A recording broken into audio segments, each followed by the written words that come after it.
Class চলাকালীন আমাদের অদ্বিতীয়া ma'am Hindu ধর্ম হচ্ছে সবথেকে ভালো, সবথেকে সুন্দর ধর্ম, সবথেকে শান্তশিষ্ট ধর্ম। আমাদের হিন্দু ধর্মের উপরে কোনো ধর্ম আর নেই। আর আমাদের সনাতন ধর্ম হচ্ছে প্রাচীন, আমাদের সনাতন ধর্মের আগে কেউ হতে পারবে না। আর আমাদের সনাতন ধর্মের মানে সঙ্গে যে টক্কর নিতে যাবে সে মরে যাবে। স্কুলের একটা মাধুর্য আছে, আজ পর্যন্ত কোনোদিন স্কুলে বদনাম হয়নি, কিন্তু এত বেশি বাড়াবাড়ি করে ফেলছেন। Only one of the mistakes, উনি একাই, প্রত্যেক দিদিমণি বলছেন ওনাকে এখান থেকে তাড়াবার ব্যবস্থা করুন, আমরা শান্তিতে ক্লাস করতে পারব। আমরা 5 জন গিয়েছিলাম যে জিনিসটা যাতে না বাড়াবাড়ি না হয় মিটিয়ে নেবো, যেহেতু সাম্প্রদায়িক কিছু সেন্সিটিভ ব্যাপার আছে, আমরা মিটিয়ে নেওয়ার জন্য গিয়েছিলাম। উনি তারপর বলছেন না আমার সূর্য দেবতা আর এইসব সম্পর্কে আমি আরও পড়াই, এক্সট্রা টাইমে আরও পড়াই। আমি তো ধর্মীয় ব্যাপারে তো পড়ানোর দরকার নেই। আমরা বললাম দেখুন ম্যাডাম, যদি ধর্মীয় ব্যাপারে আপনি আঘাত দিয়ে থাকেন সেটা আমাদের খুবই আঘাত লেগেছে। না এমনকি সমস্ত ম্যাডাম হাত জোর করে বলছে ওনাকে যে তুই ক্ষমা চেয়ে নিয়ে জিনিসটা মিটিয়ে নে। বারবার বলছে ভুল বলছি হলে আমরা হেড ম্যাডামকে তো জানাবো, কোনো অপরাধ হলে হেড ম্যাডামকে জানাবো। তো হেড ম্যাডামকে যে জানাচ্ছি, হেড ম্যাডামেরই কথা শুনছেন, তাহলে আর কাকে জানাবো? আমরা ছাত্রদেরকে এভাবেও বলেছেন যে নামাজ পড়বে তাকে আমি পড়াবো না। 2 বছর আগে একটা ঘটনা ঘটেছেন যেটা প্রেস মিডিয়া হয়েছিল, ওর অন্যায়টাকে স্কুলের স্টাফ কমিটি কেউ মানতে পারেনি। আমি ক্লাস 8-এ পড়ি, তো আমাদের এখন ক্লাস চলাকালীন আমাদের অদ্বিতীয়া ম্যাম আমাদের ক্লাসে মানে 3 পিরিয়ডে এসেছিলেন। আসার পরে উনি নানা রকমের কথা বলছিলেন দুর্গা পুজোর বিষয়ে, আর আমরা অত কথায় গুরুত্ব দিইনি। আর ম্যাম হঠাৎ করে বললেন কি আমাদের হিন্দু ধর্ম হচ্ছে সবথেকে ভালো ধর্ম, আমাদের হিন্দু ধর্ম হচ্ছে সবথেকে ভালো, সবথেকে সুন্দর ধর্ম, সবথেকে শান্তশিষ্ট ধর্ম। আমাদের হিন্দু ধর্মের উপরে কোনো ধর্ম আর নেই। আর আমাদের সনাতন ধর্ম হচ্ছে প্রাচীন, আমাদের সনাতন ধর্মের আগে কেউ হতে পারবে না। আর আমাদের সনাতন ধর্মের মানে সঙ্গে যে টক্কর নিতে যাবে সে মরে যাবে। আর কোরআন নিয়ে বলছে কি আমাদের বাইবেলে আমাদের গীতায় যা যা আছে আমাদের কোরআন শরীফে তাটা নেই। কবে বলেছে এটা? ওই কালকে দুপুর কটায় 3 পিরিয়ডে বলেছিলেন, 12:30টার সময় করে। উনি একাই স্কুলের মধ্যে? উনি একাই ছিলেন। আর আমাদের স্কুলের ভিতরে কে কে ছিল? এই আমিনা ছিল, আর মারিয়াম ছিল, হোসেনা ছিল, সারিফা ছিল, পূর্বাসী ছিল। স্কুলের নাম হচ্ছে উদাং গার্লস হাই স্কুল। আমার নাম ফারহানা খাতুন। ঘটনাটা এই স্কুলের একটা মাধুর্য আছে, আজ পর্যন্ত কোনোদিন স্কুলে বদনাম হয়নি। ওই একটি দিদিমণি যিনি আজকে 10 বছর আগে এসেছেন, 2 বছর আগে একটা ঘটনা ঘটেছেন যেটা প্রেস মিডিয়া হয়েছিল, ওর অন্যায়টাকে স্কুলের স্টাফ কমিটি কেউ মানতে পারেনি। ওনার বক্তব্য চাকরি কষ্ট করে পেয়েছে, চাকরি খেতেও পারবে না। আজকে ওর ঘটনাটা জেনে আমি ওসি সাহেব, সাব ইন্সপেক্টর, হেড দিদিমণি প্রত্যেকে ওনাকে বুঝিয়ে বলেছি যে আপনি যদি ভুল না করে থাকেন তবু এই মাসকে সান্ত্বনা করার জন্য আপনি একবার নিচে যান, নিচে গিয়ে বলুন আমি যদি ভুল বলে থাকি আপনারা আমাকে ক্ষমা করুন। ও বলছে আমি ভুল করিনি, কী করে ক্ষমা করি। তার টেন্ডেন্সিটা, এর আগে 5 জন এসেছিল, তারা কিন্তু ভালো ব্যবহার করেছেন, যেটা হেডমিস্ট্রেসের কথা। বর্তমানে উনি বলতে চাইছেন আমি কিছু ভুল করিনি, আমি অন্যায় স্বীকার করব না।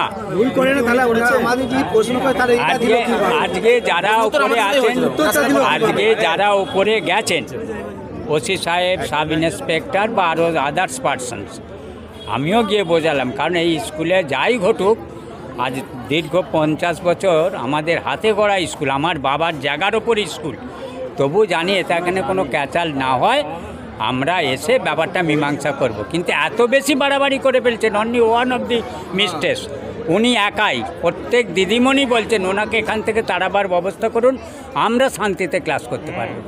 ওনার আচরণ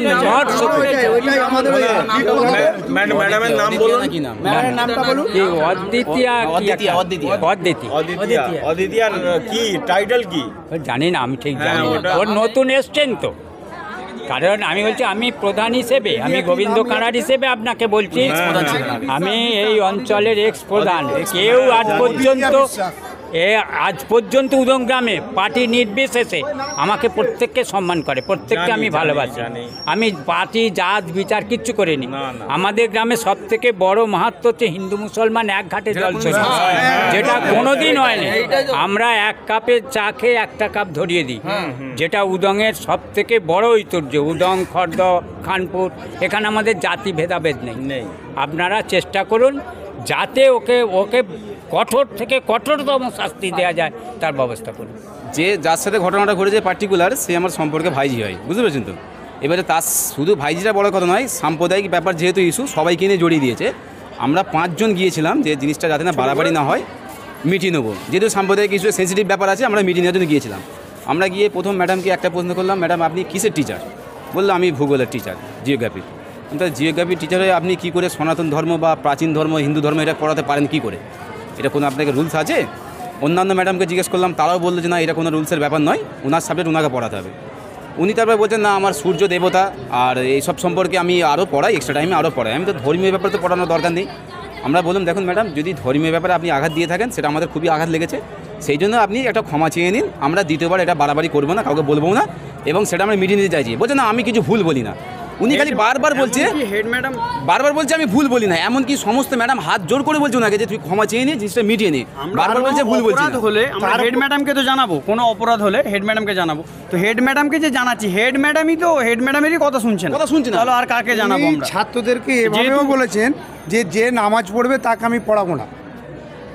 এই এমন কি ধরনের বলছে, মন্তব্য তো এমন কি বলছে, একটা শিক্ষিকা সই করার করতে জন্য পারেন না। হিজাবটাও খুলতে হবে, সই করে হিজাব মানে হিজাব খুলে সই করতে হবে। আমি ছাত্রদেরকে এরকম নামাজ ব্যাপার। পড়লে পড়াবো না, এটা একটা শিক্ষিকার মন্তব্য হতে পারে না। একটা শিক্ষিকা সমাজ করবে, ওনার কাছ থেকে আমরা সামাজিক পাঠ নেব। একটা উনি তো এই ধরনের মন্তব্য করতে পারেন না। আমরা চাই দ্রুততম ওনার শাস্তি হোক, ওনাকে চাকরিচ্যুত করা হোক।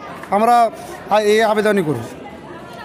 দীর্ঘদিন এটা বলে আসছে, এর আগেও আমার বোন আমাকে প্রোটেক্ট করেছে, কিন্তু তারপরেও আমরা ছোট করে যে যা হয়তো হয়েছে, একবার হয়তো বলেছে, মিটিয়ে নিয়েছে, কিন্তু বারবার এটা করছে। এই পরশু দিন স্কুল খুলেছে,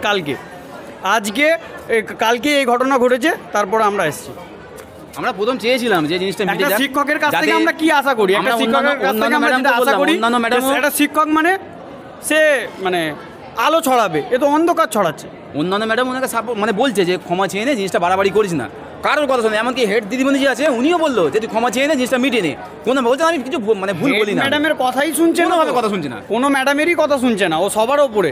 বড় বড় স্যারেরা, অফিসাররা গিয়েছিল ভেতরে, যাওয়ার পরে টিচারকে বোঝালো যে তুমি ভুল স্বীকারটা মানো, কিন্তু কোনো মতেই উনি মানতে রাজি নয়, এবং উনি ভুল স্বীকার মানে নেই, এবং কথা বললো যে আমার তাতে ট্রান্সফার হয়ে যাবে, আমি ভুল স্বীকার মানব না বলতে উনি ভুল স্বীকার মানে নেই, এবং প্রশাসন আশ্বাস দিয়েছে যে আমরা যত দ্রুত পারবো আমরা এনাকে ট্রান্সফার করে দেবো।